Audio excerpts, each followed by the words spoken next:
Assalamualaikum warahmatullahi wabarakatuh.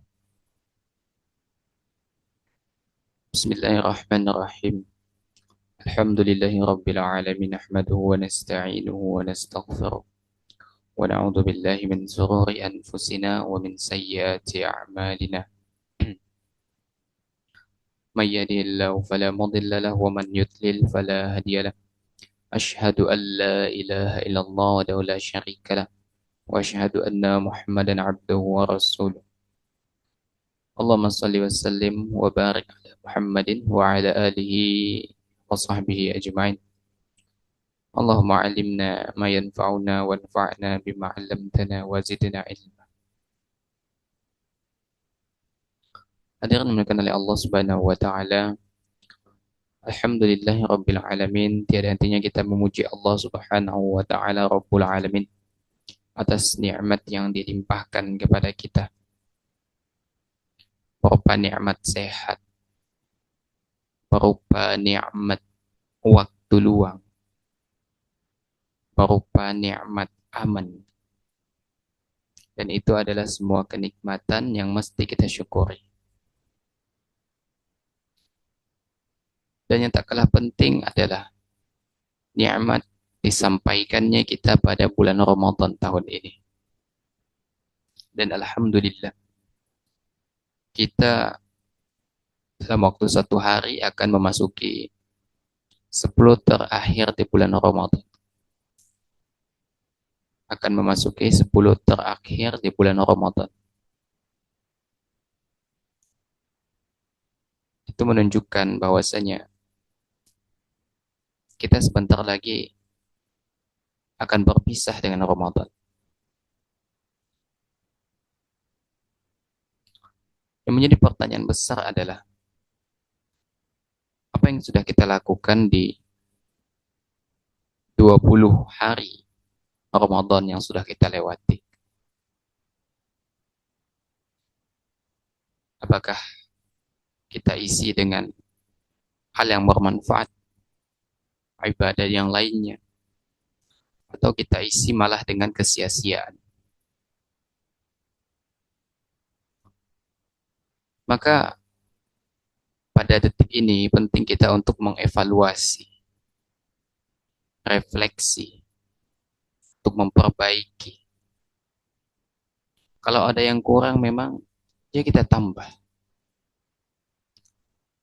Yang bagusnya kita pertahankan. Dan kalau bisa ditingkatkan. Mumpung masih bulan Ramadan. Karena kita tidak tahu hadirin. Apakah Allah nanti akan memberikan kesempatan kepada kita pada Ramadan berikutnya untuk kembali bertemu. Kita nggak tahu. Dan kita tidak akan pernah tahu apakah kesempatan itu akan kembali atau tidak.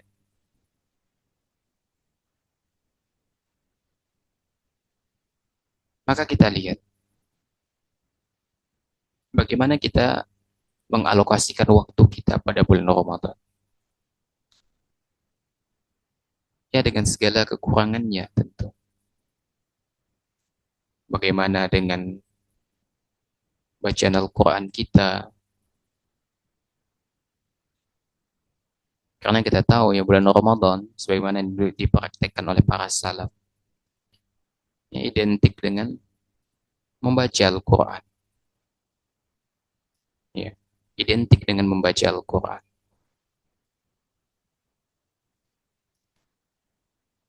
Maka penting bagi kita untuk merefleksi, untuk mengevaluasi diri kita masing-masing. Bagaimana Ramadan kita? Apakah sudah maksimal atau belum? Karena ini penting. Dan kita berharap ya, Allah Subhanahu wa taala memberikan kekuatan kepada kita untuk senantiasa mampu mempertahankan apa saja dari yang baik-baik yang bisa kita lakukan pada bulan Ramadan. Semoga Allah Subhanahu wa taala menjadikan dan memberikan kita predikat hamba yang sukses pada Ramadan tahun ini. Ya, tentunya kita dengan ikhtiar ya tentu dengan mengisinya dengan kebaikan. Ya. Jangan hanya diisi dengan sesuatu yang tidak bermanfaat sama sekali. Ya. Karena Ramadan ini adalah momentum yang sangat penting sekali. Satu tahun sekali gitu kan. Maka peluang kita untuk bertemu Ramadan itu kecil. Kalaupun sudah bertemu, peluang untuk mengisinya dengan kebaikan itu kadang-kala menjadi persoalan yang lain gitu kan. Sibuk dan lain sebagainya. Belum lagi malas gitu kan. Maka hendaknya kita berusaha semaksimal mungkin dan berusaha untuk menyediakan waktu khusus misalnya. Waktu khusus untuk berzikir, waktu khusus untuk membaca Al-Quran.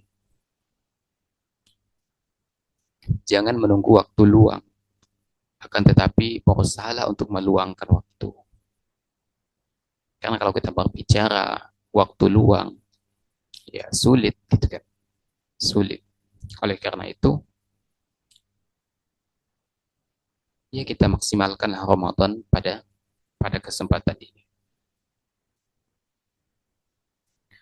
Hadirin bukan oleh Allah Subhanahu wa taala. Insya Allah pada kesempatan ini kita akan masuk pada bahasan berikutnya yang kita akan melanjutkan kajian kita dari ensiklopedia larangan dalam syariat.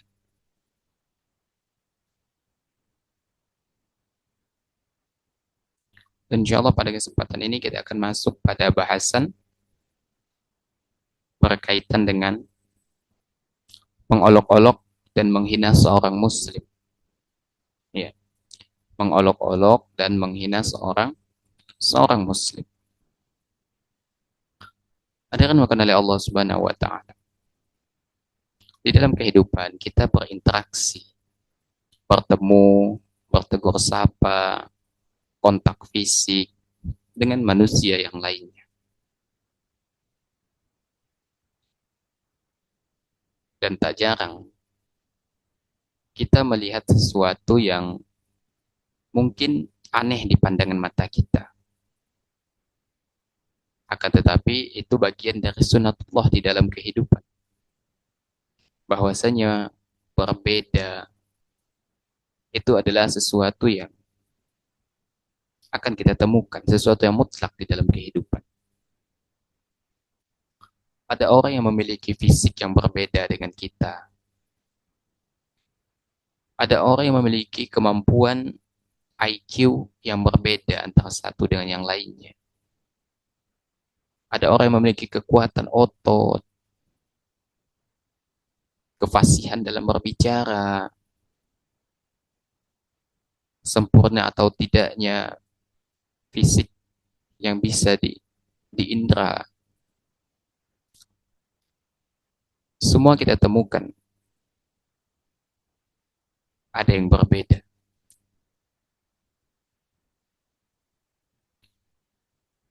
Maka kita harus memahami bahwa semua yang Allah berikan kepada kita,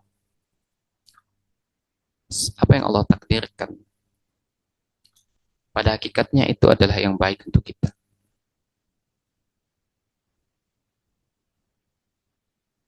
Maka ketika kita memahami dan meyakini bahwasanya segala sesuatu itu adalah pemberian Allah, maka kita harus sadar bahwa kita tidak boleh menghina atau memperolok-olok orang tersebut.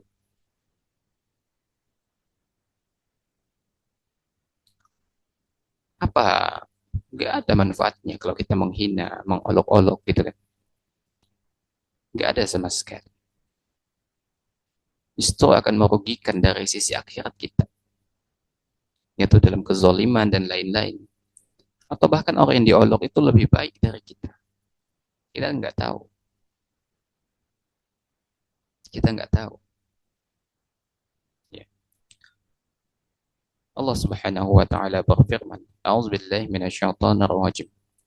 Ya ayyuhalladzina amanu la yaskhar qaumun min qaumin asa ayyakunu khairam minhum wala nisa'um min nisa'in asa ayyakunna khairam minhun. Allah mengatakan, hai orang-orang yang beriman, kata Allah. Janganlah satu kaum itu mengolok-olok kaum yang lain. Karena bisa jadi yang diolok itu lebih baik dari yang memperolok. Dan janganlah sekelompok wanita, kata Allah, mengolok-olok wanita yang lain. Karena bisa jadi yang diolok itu lebih baik dari yang memperolok. Ini Al-Hujurat ayat 11.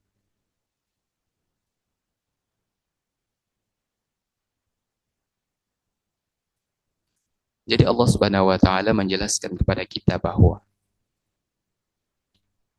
bisa jadi orang yang kita perolok itu ternyata dia lebih baik di sisi Allah Subhanahu wa taala.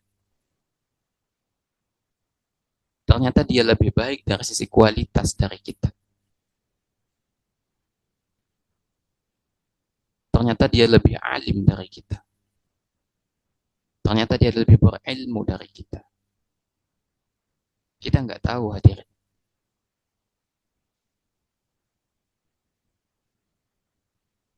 Oleh karena itu kita mestinya sadar diri bahwa setiap manusia itu memiliki potensi masing-masing. Setiap manusia itu memiliki kekurangan dan kelebihan masing-masing.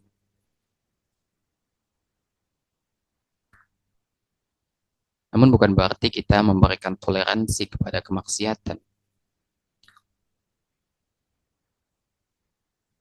Artinya sikap yang kita berikan itu adalah sikap yang proporsional, pertengahan. Tidak juga berlebih-lebihan,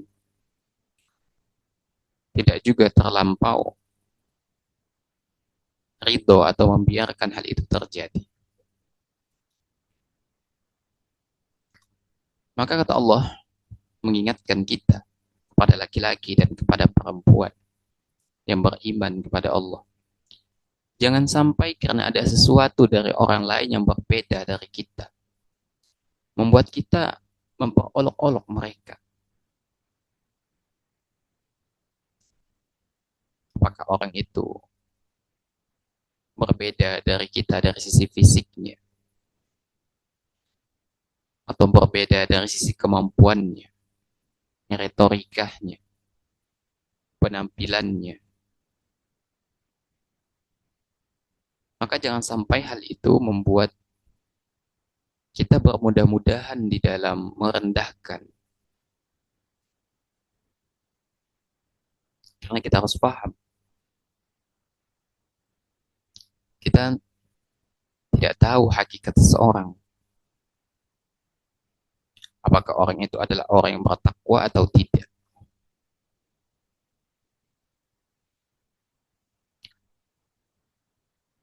Karena apabila orang yang kita hina itu adalah lebih bertakwa atau posisinya di sisi Allah itu di atas kita,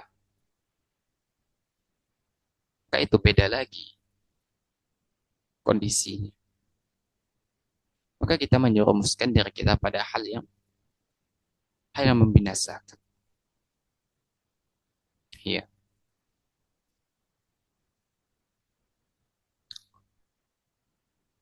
Baik, hadirin mengenali Allah Subhanahu wa taala.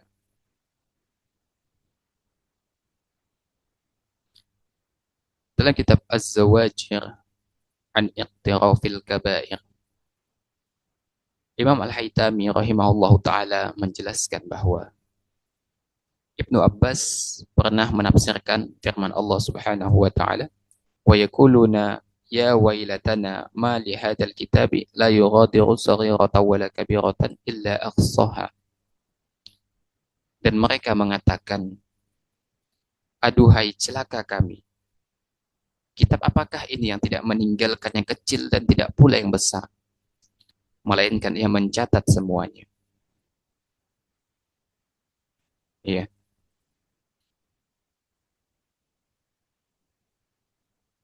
Ibnu Abbas mengatakan bahwasanya yang dimaksud dengan yang kecil di sini adalah ketika seseorang itu tersenyum, dan yang besar adalah tertawa untuk mengejek. Ya, karena kadangkala seseorang itu ketika dia mengejek, memperolok-olok, dia tidak mesti mengeluarkan dengan lisannya berkata-kata. Dia bisa menghina, memperolok-olok dengan tindakan, dengan perilakunya, dengan lisan. Ya. Kalau kita misalnya melihat orang dengan fisik yang menurut kita aneh, ada orang yang menghina atau memperolok-olok dengan cara tersenyum. Senyumnya itu adalah senyum meremehkan, senyum merasa aneh. Kata Ibnu Abbas, ini adalah sesuatu yang kecil, tapi mematikan. Kalau sampai orang itu tertawa, terbahak-bahak, mengejek, ya, kok orang ini kok aneh sendiri fisiknya gitu kan, terkena sindrom apa begitu. Dia tertawa, terbahak-bahak, mengejek. Maka kata Ibnu Abbas, itu adalah sesuatu yang besar yang nanti akan dicatat.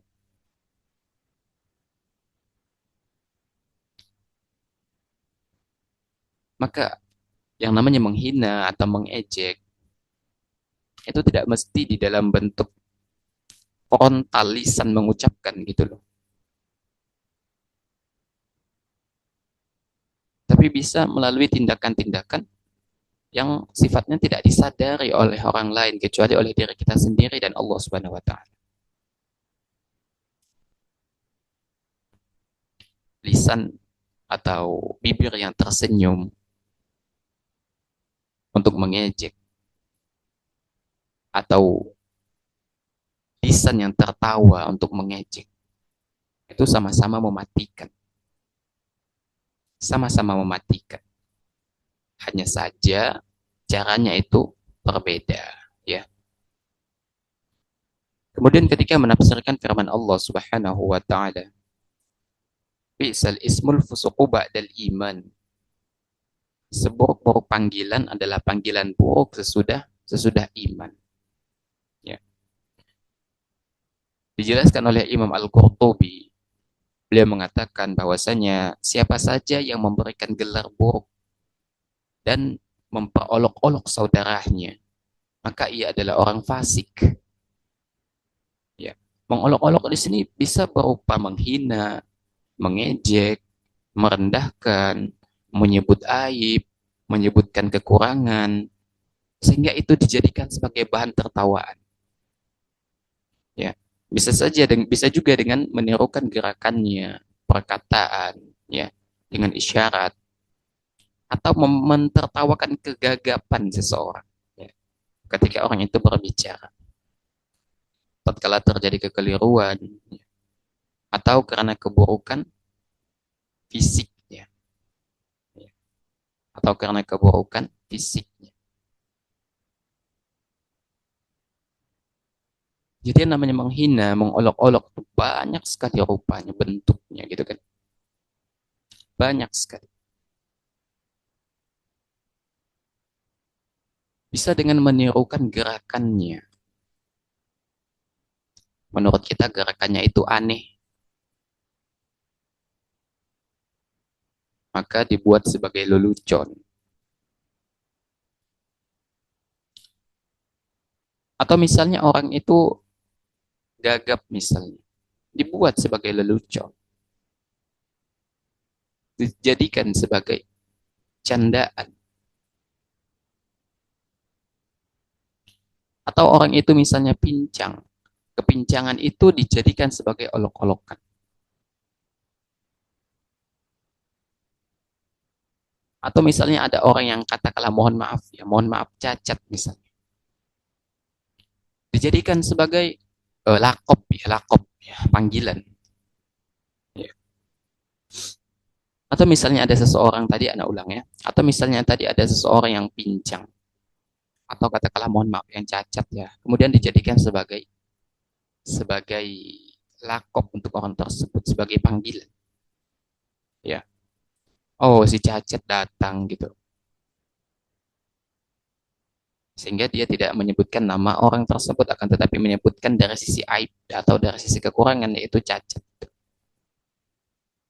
Maka ini jatuhnya apa? Menghina dan memperolok-olok. Dan satu poin penting yang perlu untuk kita catat bahwa ingat, dosa orang yang terzolimi itu makbul. Dosa orang yang terzolimi itu diijabah oleh Allah. Maka hati-hati dengan orang yang terzolimi. Tayyib kalau kita didoakan kebaikan. Kalau kita didoakan keburukan, maka celaka kita. Celaka. Beneran makan oleh Allah Subhanahu wa taala.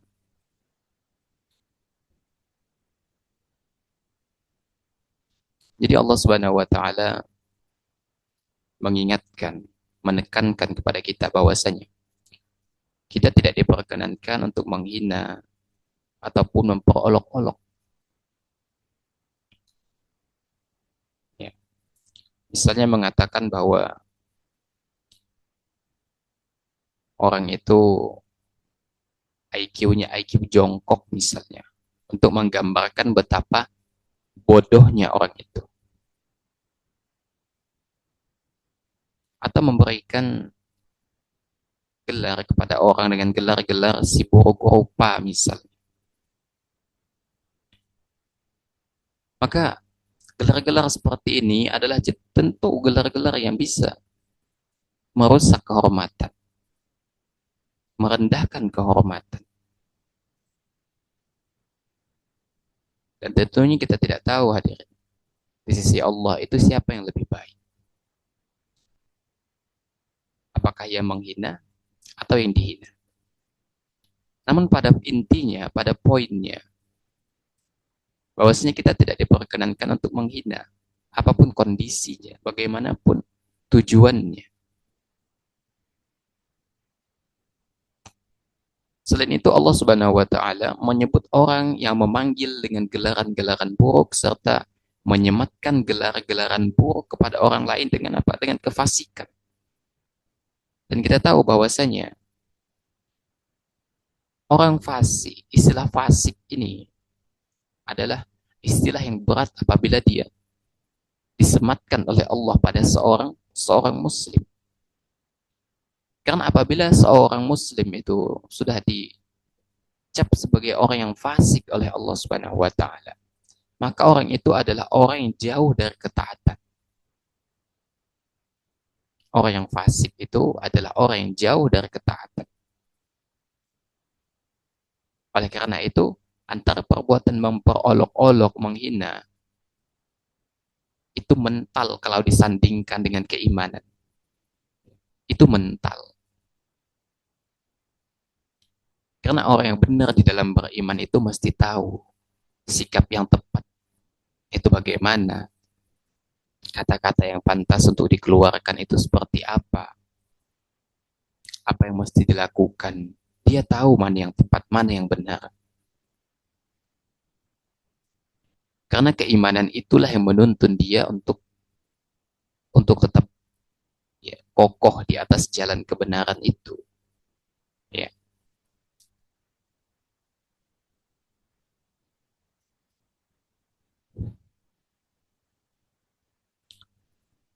Syekh As-Sa'di rahimahullah ta'ala ya, di dalam menjelaskan Al-Hujurat ayat 11 tadi, beliau menjelaskan bahwasanya dalam ayat ini terdapat hak gitu ya. Hak kepada sesama sesama mukmin. Yaitu larangan kita untuk mencemooh, mencela, merendahkan sesama muslim.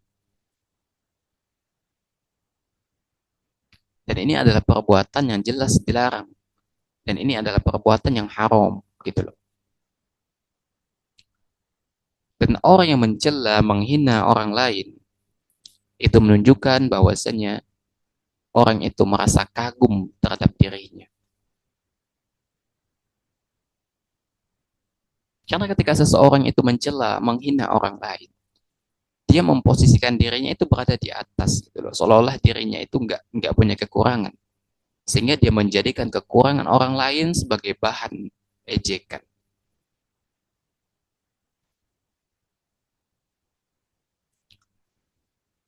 Dan yang merasa lebih baik, itu pertama kali dilakukan oleh siapa? Ini sering anak katakan. Siapa? Iblis. Ya. Iblis mengatakan, Ana khairu minhu. Aku lebih baik dari Adam. Aku lebih baik. Artinya dia memposisikan dirinya, aku sempurna. Adam itu banyak kekurangannya. Sombong. Maka kita mesti sadar, setiap manusia itu Allah bekali dengan kekurangan dan kelebihan.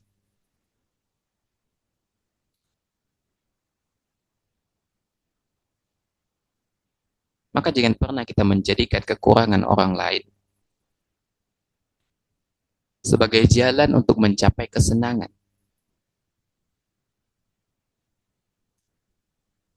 Ya, ada orang yang sulit mendengar, agak tuli gitu, dijadikan sebagai ejekan, dijadikan sebagai lawakan. Ya,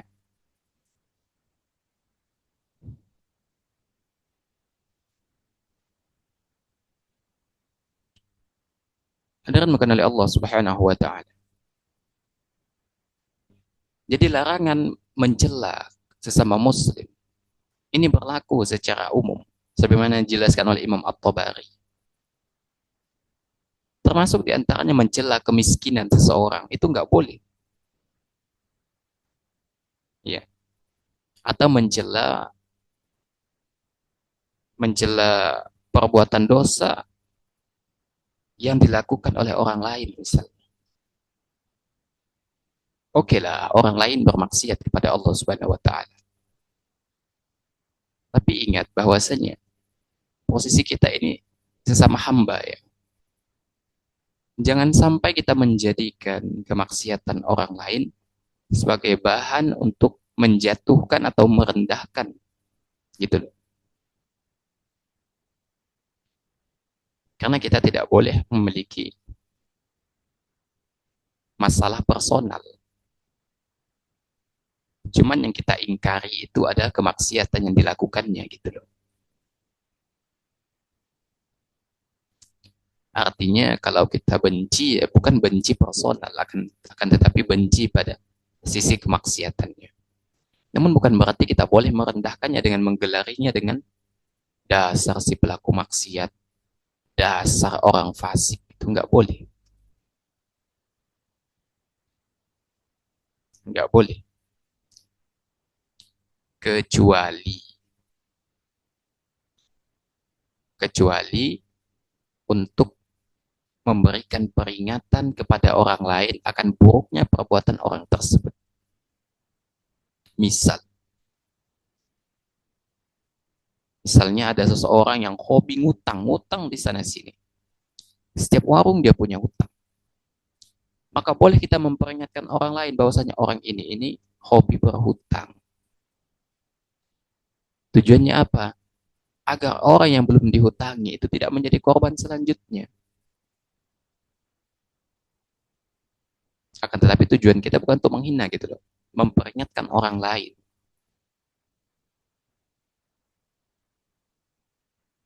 Atau misalnya kita memperingatkan orang lain dari bahwasanya si fulan ini adalah misalnya pelaku bid'ah misal. Maka kita ingatkan. Tujuannya bukan menghina gitu loh. Akan tetapi mengingatkan orang lain. Jangan sampai termakan oleh syubhatnya. Ini penting. Oleh karena itu,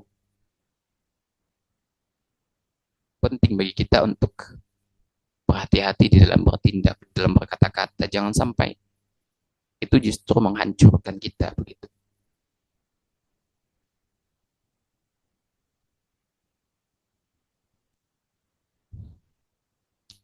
Hadirin sekalian, mencela orang lain, maka tidak ada perbedaan di kalangan para ulama akan keharamannya begitu. Ya. Oleh karena itu wajib bagi setiap muslim untuk menjauhinya. Wajib bagi setiap muslim untuk menjauhinya. Ya. Dan hobi menghina, mencaci maki, mencela ini adalah di antara sifatnya orang orang kafir dan orang orang munafik.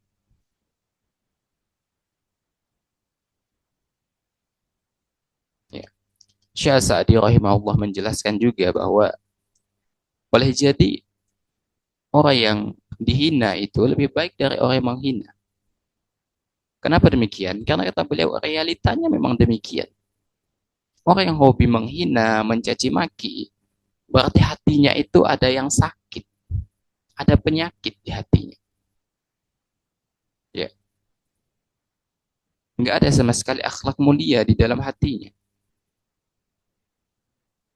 Oleh karena itu, kalau ada orang yang hobi menghina, memperolok-olok, maka dari sisi akhlak, orang itu sudah rusak akhlaknya.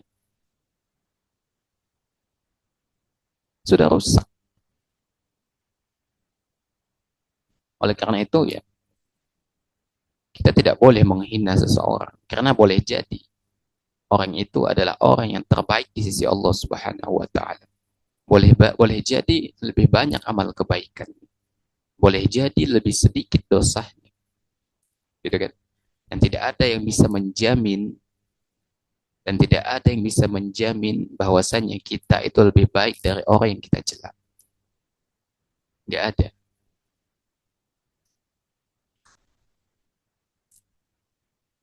Abu Jurai pernah berkata kepada Nabi alaihi salatu wassalam meminta nasihat.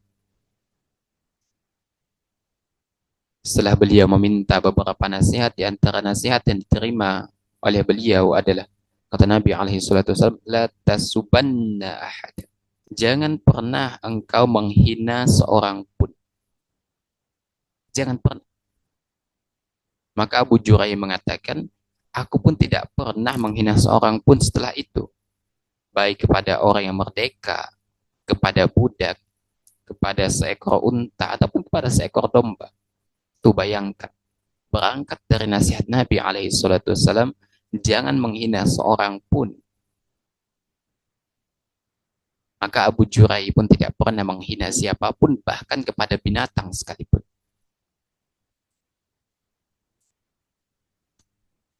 Maka ini adalah sesuatu yang mesti kita contoh gitu loh. Kadang-kadang lisan kita ini mudah sekali mengejek orang lain. Baik dengan langsung frontal atau dengan senyuman atau dengan tertawaan. Mudah sekali.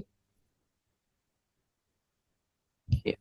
Kita dapat 100, dapat A. Teman kita dapat C misalnya. Atau dapat E. Jadi bahan ejekan di kelas. Maka mestinya kita sadar bahwa tindakan apapun yang di situ mengindikasikan adanya perendahan itu nggak dibolehkan. Itu tidak dibolehkan. Bahkan kata Abu Jurai kepada binatang, beliau nggak mau mencela binatang. Beliau nggak mau menginjek binatang. Menunjukkan adab yang luar biasa luhur, adab yang luar biasa tinggi. Dan ini yang mesti kita contoh.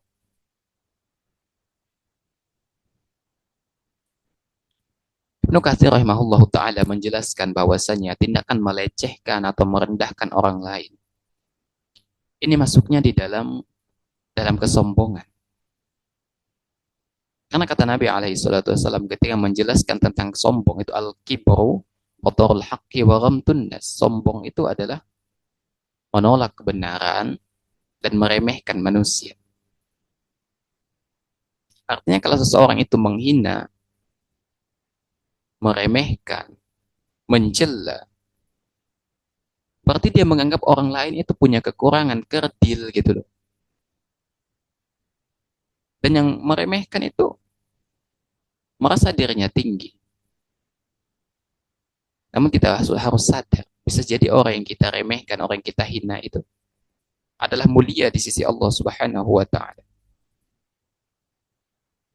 Maka ketika kita menganggap bahwasannya orang lain itu bisa jadi lebih baik dari kita, maka itu bisa menjadi rem bagi kita agar kita tidak sembarangan di dalam menghina dan mencela orang lain. Oleh karena itu penting bagi kita untuk menampilkan akhlak yang mulia kepada manusia, hatta kepada pelaku maksiat. Mesti ditampilkan perilaku yang mulia. Karena sebetulnya yang mesti kita ingkari bukan personalnya, akan tetapi akhlak buruk yang ditampilkannya. Itu loh, kemaksiatan yang ia lakukan. Oleh karena itu, maka hendaknya kita mencontoh Nabi alaihi salatu wassalam, mencontoh para sahabat, bagaimana mereka memposisikan diri mereka ketika berhadapan dengan orang lain. Ketika bertemu dengan yang lebih tua, maka kita harus berpikir bahwa amalnya itu lebih banyak dari amalku. Dan ketika bertemu dengan yang lebih muda, maka yang harus kita camkan adalah dosanya itu lebih sedikit dari dosaku. Maka itu adalah sesuatu yang mesti menjadi moto, menjadi pegangan kita, agar jangan sampai kita menganggap bahwasannya diri kita ini lebih baik, diri kita itu di atas. Karena ingat, yang pertama kali menganggap bahwasannya dirinya lebih baik, dirinya itu berada di atas adalah iblis. Dan itu adalah sumber dari kesombongan. Semoga Allah Subhanahu wa taala menjaga diri kita dari kebiasaan mengolok-olok dan menghina sesama muslim. Dan kita bermohon kepada Allah Subhanahu wa taala, semoga Allah Subhanahu wa taala menjaga lisan kita, menjaga akhlak kita, menjaga semua anggota tubuh kita agar senantiasa istiqomah dan kokoh berada di atas kebenaran.